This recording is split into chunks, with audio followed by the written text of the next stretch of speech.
going to be hard again. It's always hard. The question of the season, how do you start a fashion house? Let's try. When I realized, okay, maybe this is gonna work. Very brick by brick by brick. Who better than the participants of the LVMH prize to help us answer this? You sure you want to do a brand? J'espère écrire un livre de difficultés. So watch for the prize, how to launch a brand. All right, great, let's go. We're in. Episode 1, let's go!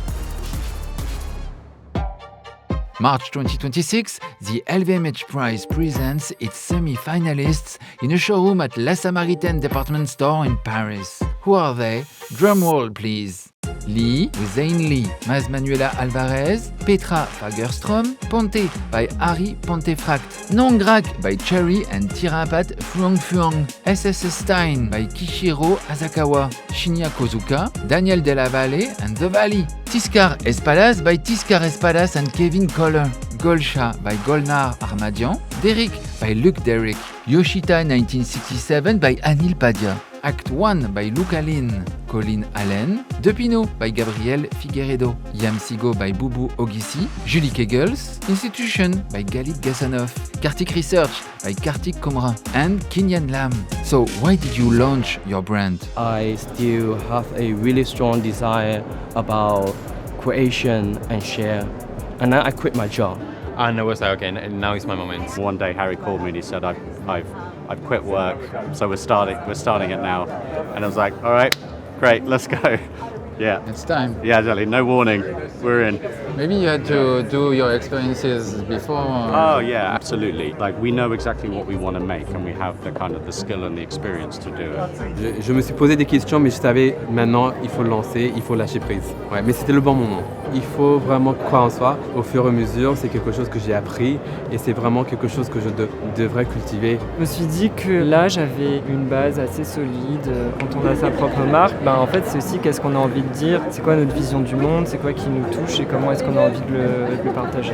It's not just about making clothes anymore. It's like a form of art and design that can be in any form of shape. I feel like it's so important to have a story, and I feel like nowadays people are actually paying more attention to that, like to see the story and the background of each piece. You have nothing when you start. It's a tiny room in the East End and you have to make with what you have. This was the first mill that agreed to work with me, and you have one fabric and it challenges you from having little to make something happen. So like all of these ideas come from having small means, and then it's gradually grown. But so that limitation actually has been it really pushes you to find creative, new ways of doing things. However, launching your own label is not a bed of roses. I think in the beginning it was easier.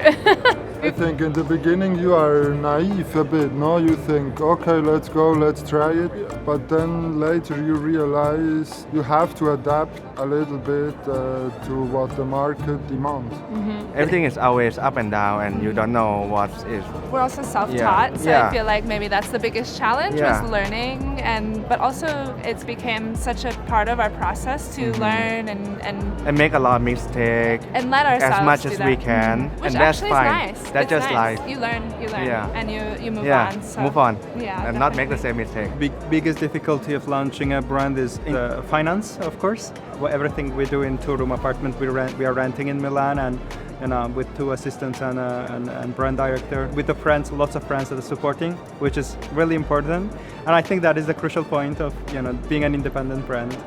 Having friends. Having friends, having friends that are supporting and helping in the industry as well. I think it's about being able to immerse yourself in all the sides of the business. The designer hat, there's the business hat, there's the finance hat, there's the sales hat, production as well, lots of hats. It's so satisfying to be able to also have your hands on all elements of the brand, because I get to see it from start to finish. In the end, it's just like the best feeling. When I see a collection coming to life, and when I see the reactions and feedback, especially when I see someone get connected to one piece and wear them and style them, that's the most satisfying part for me. It goes from being extremely stressful to stuff that seems impossible, and then just breaking it down and navigating through that. The adrenaline rush with that is really something. It's pretty addictive. That was the first episode of the new season of Watch for the Prize, LVMH Prize 2026. Ne ratez pas le prochain épisode. We will delve into the mind of the finalist to find out how to stand out.